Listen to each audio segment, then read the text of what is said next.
I'm delighted to be here today, and yes, we're going to talk about how do we bring all this data together, this disparate data together, so that we can do something with it.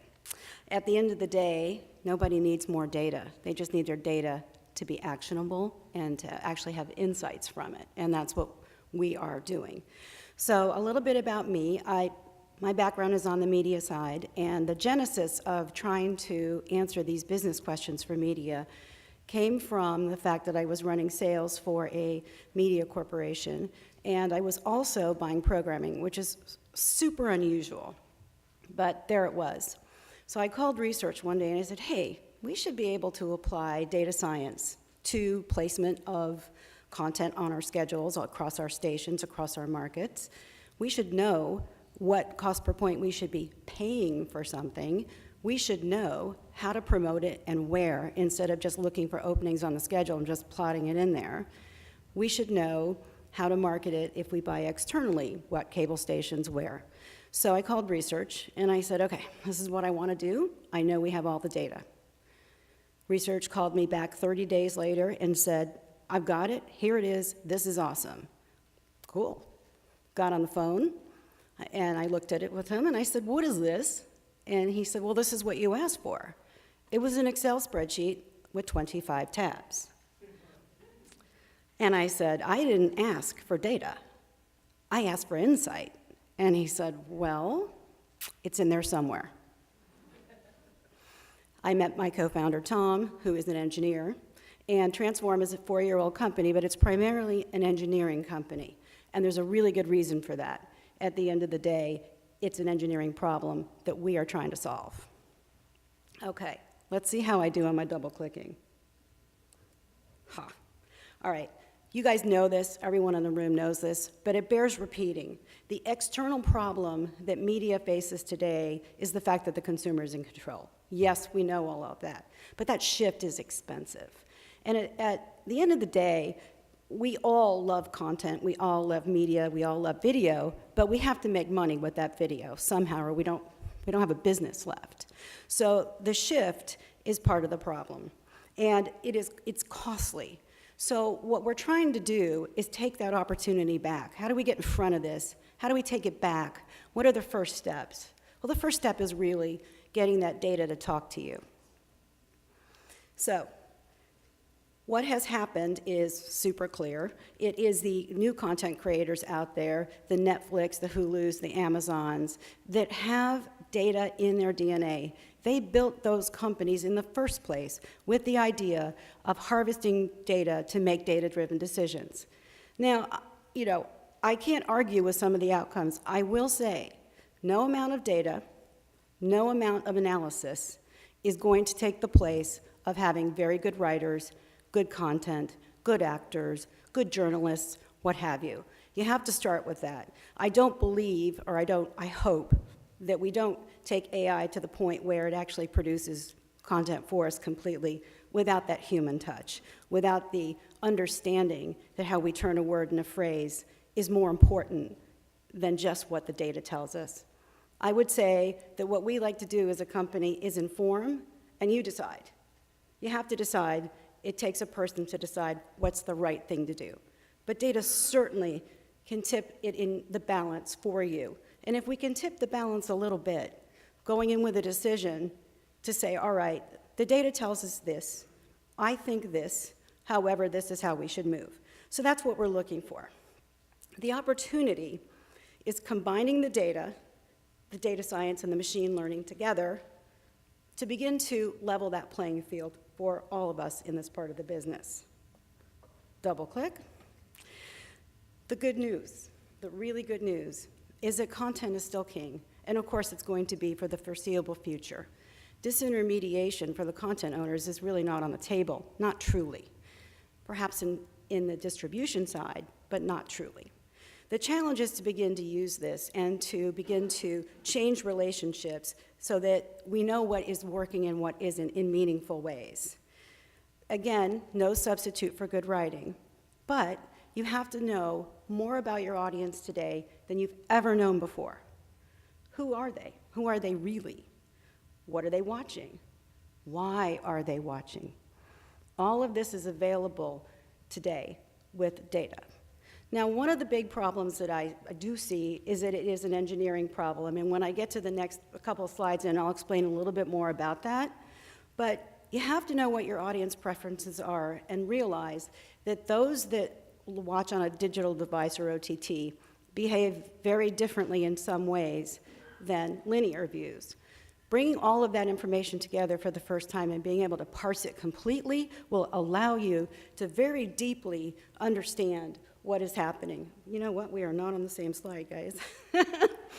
Anyway, let me move this forward to my content is king and what I was just saying. I failed at the double clicking, for which I apologize. New skill I don't have.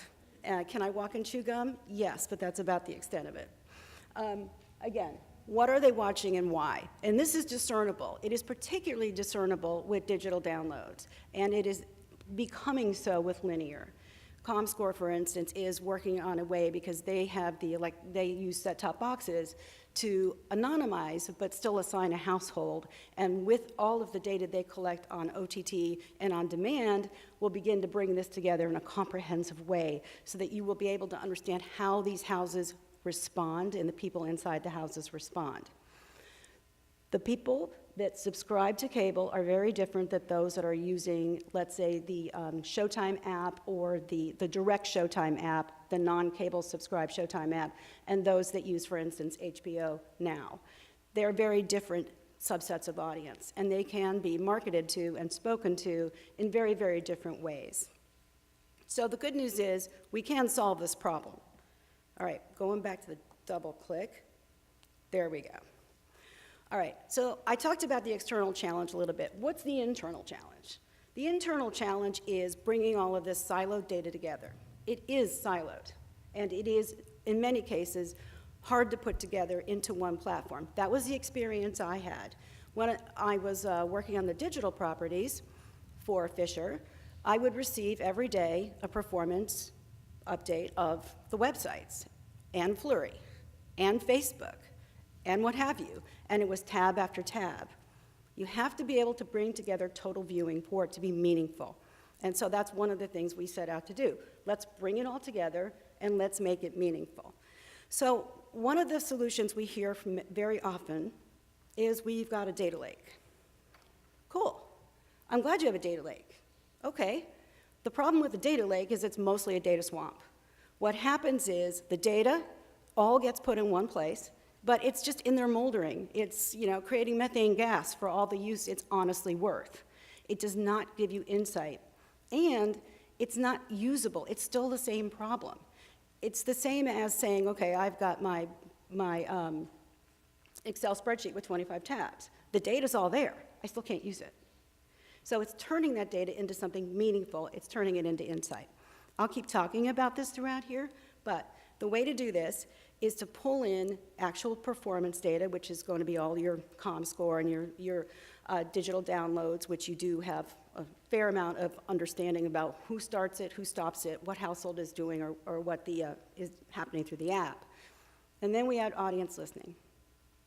Audience listening is 300 million websites and all the social sites out there, because what we're looking for is specifically how audiences are responding to content in real time. There is an absolute correlation between chatter and actual views. That is not theoretical for us. We've seen it time and time again. We're going to add content metadata. We're here really talking about how do we turn metadata into something meaningful. This is what Todd and team do. Adding metadata on a second-by-second, frame-by-frame basis to content to allow us for the first time to string together actual performance, ratings if you will, downloads if you will, to the content itself. And I'll spend more time talking about that in another slide or two, but I want to get back to the point about marketing and promotion. Marketing and promotion are critical. They drive, as everyone here knows, they drive views. If you tie it all together, you start to understand how all of this works, and you can begin to grow your audience. You can begin to serve them archived content as soon as you've got your audience segmented, which you can do from this, using data this way. You understand the differences in the household, the composition of the household, the differences in the video likes and dislikes that they have. So for traditional content owners, this is replicating Netflix. And I'm going to scoot through here to the next slide, I hope. I may come back to this one. I have a completely different slide than you do. All right, we'll stay here for a minute. So what we're doing is trying to replicate this. As I pointed out in an earlier slide, what you see is the disruptors themselves have started out with this in their DNA. They began this way. So in order to level that playing field, we've got to do the same thing. When you look at what an Amazon does, for instance, they make recommendations. They make recommendations based on what you've looked at. In order to level that playing field, you've got to be able to do the same thing. You can't do the same thing until you bring it literally all together. So, next slide. There we go. So the problem, as I said before, is an engineering problem. How do we solve that? First, you've got the data in silos. And then what has to happen to that data is we pull the threads of data that we need from your siloed data. So we don't pull, let's say, we're going to look at how much revenue a show is generating or how much it's cost for the total cast by character, by actor. We don't pull the threads of data that we don't need. We pull simply the ones we do. That speeds up the process really quite rapidly. And then we do the heavy lifting of harmonizing and cleaning that data. Apply the data science to it, apply machine learning, and I'm going to talk a little bit more about that in a minute. And then we derive insights out of it. And those insights are sent back to whoever is our customer looking at this. But it's turning data into actual insight. So it's an engineering problem at the end of the day because it's a lot of big data, and it takes a lot of crunching. And this is how we manage to do this. Once you free that data, and it's harmonized, you can model it in many different ways to solve many different business questions pretty much on the fly. You don't really need to wait. And that is a critical difference. Okay, so love Netflix, hate Netflix, doesn't really matter, right? These guys have it down. And in fact, in the last few days, it was announced that they have actually passed Disney in valuation, making them the most valuable company, media company. So we have to pay attention to this. What we're doing is trying to provide to you what I like to call Netflix in a box. So it just means that we are able to, through what we've built, and I'll get into some more technical, how we built it, and some of the technical aspects of that in a few minutes, but it is allowing you to add that content metadata, which they have, and to really level the playing field as much as possible. To be fair, it is not possible to level it completely. Netflix has everything you watch on Netflix goes through the app, which means they know every stop, every start, every rewind, every rewatch, and how much you binge. They know that completely. This is one of the reasons why the recommendations that they make are so highly taken up. I believe it's in the 90 percentile of recommendations that most people they serve to will actually view that content. So imagine, if you will, that you are a traditional media company who has a lot of archived content.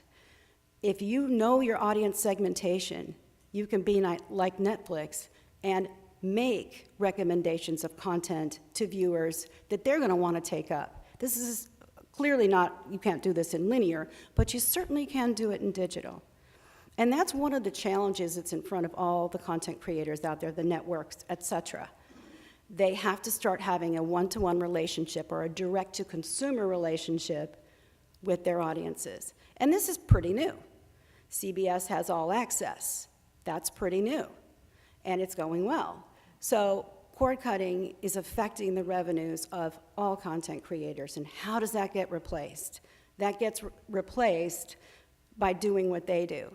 The best way to do what they do, maybe build it, but the issue with building it internally is it takes millions of dollars and a long time, years, to perfect. It took us years to build this platform, and it's never going to be finished, and it's never going to be good enough. We're going to keep on adding and adding and adding and adding.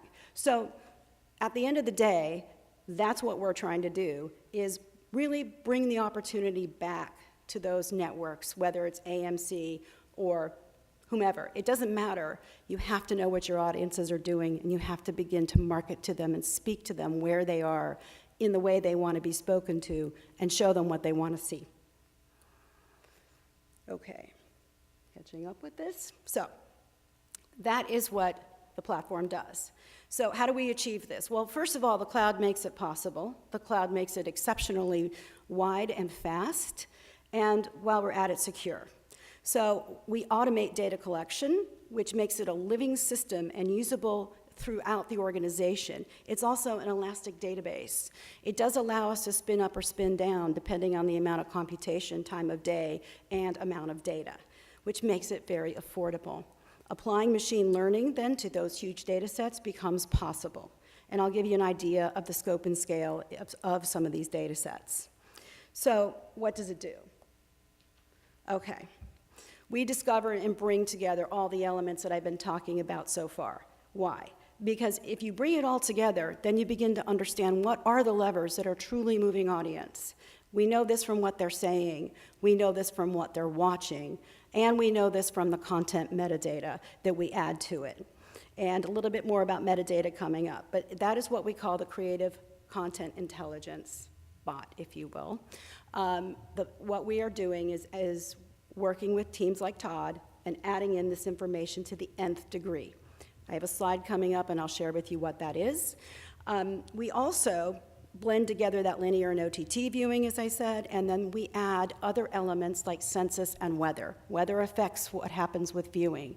We had a Super Bowl in Seattle where the numbers were nowhere near where they were supposed to be because we had a gigantic storm and it blew out most people's electricity, and the share, instead of being about a 72, was about a 35. Well, you need to know that. When you're looking at your analysis and you're looking at your metadata or what have you, you have to understand and be able to add into it, these are the anomalies, and this is why this happened. This is not a meaningful look, and it should be excluded from the formula. We also want to know the marketing and promotion efficacy, and then the placement on a schedule is also something that can be ascertained for linear. So is this the right place to put this? Is my lead-in the correct lead-in? How did this perform with different lead-ins? All of this with 2 years of history can become predictable and prescriptive. It does take a bit of history, and it is never going to be 100% perfect, ever. Well, maybe not ever, but not in the foreseeable future. Okay, so how does the platform do this? First of all, we have created agents that automate the collection of this data. We do like to go directly to the source. We don't want transformed data. We want raw data. We transform it only when we model it. The reason for this is you add new business questions or issues that come up. You don't want to have to go back and re-pull. You want pure data, single source of truth, which can allow for a great deal of work inside of the platform without going back and changing it. This frees up a lot of work internally so that people can focus not on getting that data in and is it correct, et cetera, but on actual strategy and actual analysis. Also, the platform itself has a built-in variance alert, and if any data set comes in with any change, it is immediately flagged so that we don't have poor quality data ever getting into the modeling and into the system. So again, we're not transforming it. Insights are derived from the data with automated reporting which are bots, which is all the way over on the other side of the screen. So bots empower users and really are automated. These are all sent back as role-based specific and permission-based. So if you've got somebody whose entire position is just marketing or just promotion or however that has been broken down by our customer, that's what they see. They only see what they need to see or want to see. However, it's extremely easy to change it on the fly. The bots are the automated outcome, but there's a lot of, it's simple to use, and I'll show you some samples of what it kind of looks like, and when I say how simple it is to use, you'll see what I mean. But it's very easy for folks to go into the platform and ask it questions and change their views. So let me get into the metadata itself and understanding the composition of content and what I mean by that and why is that important? Why does she keep going on and on about it? Understanding the composition is really taking it to the nth degree on the addition of the metadata. So it's going to be not just characters and actors and actions and motivations, but we're really looking at top down, and the very top is going to be the world. What world is this? Is this Earth? Is this, it's the description of the show, if you will, what genre it's in, et cetera. And then looking at all the character types, but most importantly, getting down to things that are very difficult for machine learning to accomplish. We talked about this in the keynote speech this morning, and it is about statistics and probability. And when you run, and it's machine learning, if it were people, which is exceptionally expensive and very, very hard to do, sure, you can do it, but it's just, it's not going to scale. And inside of a company like a CBS or an NBC or an AMC, for instance, you've got too much content to really do that with, especially to the degree that we're doing it to. So we're looking at series-level attributes. We're looking at storyline threads. We're looking at an actor on the screen. What does that actor contribute to mentions of the show? What does that actor contribute to the actual ratings themselves? Now, per se, this is per se.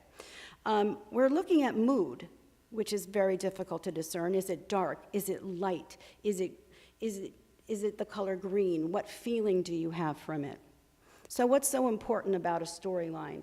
We can know from season to season or from episode to episode, is this actually resonating? We tie that back to the intense amount of social listening that we do. Again, 300 million websites and all social. We're not looking at what an individual says or what an individual posts. We're looking at the total mentions. And from that, looking to see, is it about the show? Is it about the character? What is meaningful here? So it is statistics and probability, of course. It is not 100%. And I do want to say that with the composition of content, when we have metadata, we do have the confidence score, which Chris and Laura talked about earlier today. 86% and higher, pretty solid. In order to do that much annotation, and to give you the kind of a number, we did one season of 1 hour show. So 10 episodes of 1 hour show, and then a half-hour show, same thing, 1 season, 10 episodes. It was 841,000 points of data. That's a lot of data. And it's nearly impossible for a human being to make sense of that. You have to run it through an automated platform that begins to pull these together and then to make, I would say, intelligent insights and thinking around what does this mean and how is it moving it. Generally, you're not going to get down to there's a red car in here and the red car is what's interesting, but you may, because you may want to use that for production values later on. One of the things that I know Todd and team are working on very hard is searchability of this video on the fly.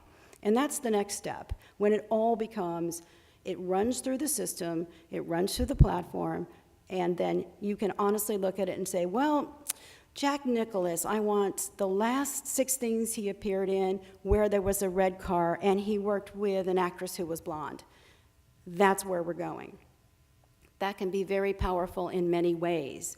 Are you thinking about renewing this actor? What is the value that this actor brings to the screen? Oh, how many guest stars are sensible for this show, or do they not matter? That is the kind of thing that we can ascertain today. Do you need contemporary music, or is that not critical to this show? With a couple of seasons of history, you begin to see these are the patterns and these are the important things. And when I had somebody push back and say, but a writer doesn't really want to see this stuff. Well, they may, because it may be very helpful not to have your network tell you to write in a guest star because sweeps are coming up, and yes, I know, we still talk about sweeps. It may be very helpful. It may be helpful to produce, maybe instead of one show, making it from season to season, but using metadata to help you cut down the number of shows you produce and produce better shows. On the news side, My hope is that it will allow stations to start being more free with what they produce. If you really know that in your market puppies are really more important than the house fire, then you will have the courage, potentially, to show us more of what we want in that community. So that's my hope with what metadata can do on the news side. Again, this is the audience intelligence side of it across linear and OTT. I've spent quite a bit of time talking about this already, so I'm going to move through this to the next slide. But you want to make sure that you use this data so that you can market to the right segment of your audience with the right message at the right time, and in particular, where they actually are. So audience listening is a really critical component of what we do. We can go back 10 years and look up data on almost anything, and I'm going to show you an example of what we've done, what we've curated with this, and how we've used this to begin to understand what is a successful show. What does it look like? What does it look like from the moment the show is announced, well before it gets to air? Then what happens when it gets to air? Then what happens in the seasons in between? Then what happens over the years? And there's a pattern, a discernible pattern of uptake to understand in the first 2 to 3 episodes whether or not a show is going to be a hit. And I'll show you a couple of examples of that. I did want to spend a few moments to talk about what our thinking is around modeling, and one of the first things that we had to make sure we got right was the anatomy of a viewer. It is important to realize that viewers do not, even a linear television or a linear schedule that you've dropped something once every week and it's only there and on demand once every week, as opposed to the Netflix total dump at the same time. How do they behave? Do they watch episode 1, 2, 3, 4? Do they watch one and drop out? How many are dropping out? How many have actually watched 1 episode or 2 and dumped out? That is something very discernible from OTT data. So we're able to study OTT data in the nth degree. At what point did they dump out? Who's in that household? How many boxes are being used at one time or not? And it is very interesting that it is not the way people expect it to be. They may watch episode 3 for the first time with a friend and then go back and catch up. So everything that we work on, we model in this way to make sure it is actually answering the right question and solving for the right answer. So it's a little bit hard to see, but I wanted to give you an example of a view directly from the platform itself, and this is a pattern of binging behavior. In particular, this is binge behavior of more than 2 episodes in one day of a series. So what you can discern from this, true fans, those that are truly interested, the behavior, by the way, I want to make sure that you note this, does mirror how the content itself is released. So you're going to get a different pattern of viewing from Stranger Things if it's all put up there all at once, right? If anyone in here watches Netflix and it's all dumped and you know Stranger Things is there, you may decide to watch it over 3 days, the whole series. You may watch it over 2. It means you've got a lot of time. Okay, I've done it. And I'll tell you where I did it. I usually do it on a flight to New York because I can watch between the moment the plane pulls away from the gate to coming here, I can squeeze in about 5 episodes of a show and then 5 on the way back. So that's the only time I do it. But anyway, binging behavior itself does follow how the content itself is released and how it's on demand. If it's there went through the off season, you will see uptick. But where you really see patterns of understanding is through, obviously, the OTT data. This is another example of audience listening, and this is the correlation to viewing. And this is when I love this stuff. I could show you, ream after ream of things, but I'm going to narrow this down to give us some time back. So we've looked at a lot of shows so that we can develop, as I said, how do you look at the structure? How do you look at the pattern of a show that's going to succeed? We constantly monitor at least 52 shows. That's just something that we choose to do. But we know the anatomy. So Game of Thrones dominates all mentions out there. I don't think that's a surprise to anybody here. The mention percentage tracks whether the mentions are about the show, the actor, or the character. And this is very important. We know that a high mention percentage of the show itself is a very good sign of longevity and audience growth. We went back and looked at how shows are different if they have a book behind them. Game of Thrones, from the time it was announced, those books had been out for years. So there was a built-in audience. But what if there wasn't? What if it was Mad Men? How does Mad Men look? Especially when you consider that really tweeting and sharing and posting, Facebook, et cetera, really wasn't, when that show started, as common as it is today. It still works, and it works beautifully. You can see a literal trajectory, straight up, of chatter about the show. And interestingly enough, the important thing is it's chatter about the show. It's not chatter about the actors, right? We didn't know John Hamm before that. We do now. Same thing with a lot of the characters on HBO. You find that HBO very often makes the career of the people that they choose to be in their series. And that's true for Game of Thrones. I didn't know those actors before. I certainly knew the books, but I didn't know the actors. And there's magic in that. And that's when I go back to the amazing producers and creators and the folks that really drive that. But what we're doing is looking at it and saying, okay, just all of those things being equal, if you choose this actor for this show at this time, how does that change the trajectory of the show and the success of the show? And it's super fun to do it and pretty amazing. So, again, a little bit more about audience listening. Now I'm showing you what I just said to you. So if you look all the way over at the show itself, these are 4 shows that you cannot argue about their success. They are successful shows, and they've been on the air for a while. And the important thing, if you look all the way over on the other side, is that you can see that they are really talking about the show. No question. There are some shows out there that are successful, even if it's the actor that's being mentioned, but what we have seen is the longevity of the show tends to fall off. If you have a show where you see a very big change in the script, in the direction of the show, you can have a very big hiccup. And what we've actually done is applied financial modeling to actual performance, and we have horns. Horns, is it this way, is it this way? We know, for instance, that if you see at the end of a season of a show an uptick, you're in good stead. Now, intellectually, we all know that. But when you overlay them over each other, you can begin to see when there's a change and a shift in the audience itself. So these are a few examples of what we do, but let me summarize, because I do want to leave some time for questions. The benefits are really increasing audience, increasing time with content, increasing the amount of content, sharing archived content, and making sure that you are speaking to the audience segments as they want to be spoken to and where they are. The opportunity in OTT is huge.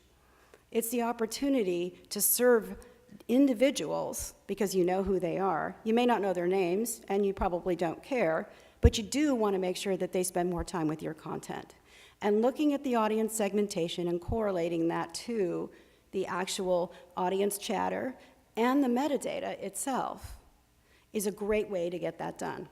It has not been possible before the technology itself advanced to where it is today, and now we can do it. So you can discover and understand through metadata what are the elements in your content that are moving audience. Is it actors? Is it the storyline?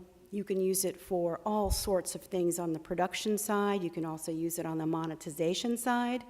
I do want to add that for companies that are ad-driven, ad-supported, we also optimize to ads in the breaks. We can look at performance of ratings in the breaks in between the show content and tell you which ads are performing better than others in order to mitigate that loss. So it's exceptionally powerful, and it's really exciting for us because, again, as I told you at the beginning, I can solve my own problem now. So thank you very much, and if there are any questions, I'm happy to answer them. I just want to say, engineering company, not an engineer. My colleague Jill in the audience, we're two people from media, everybody else is an engineer. Thank you.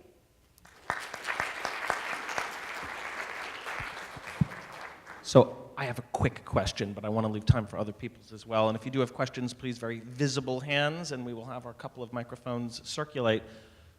Randa, do your clients know, if they haven't been a data analytics-centric organization much up to the point of interacting with you guys, do you find that your clients know how to ask even the right questions initially? Or do they often think they know which questions they want answered, but it becomes an evolutionary process and they learn that there was maybe some other questions they hadn't acknowledged? That's a great question, and you're absolutely right. You're absolutely right. We have a whole team that actually works with customers to help them answer the business questions because they're fluid. That's the other beauty of bringing the data in and not transforming it.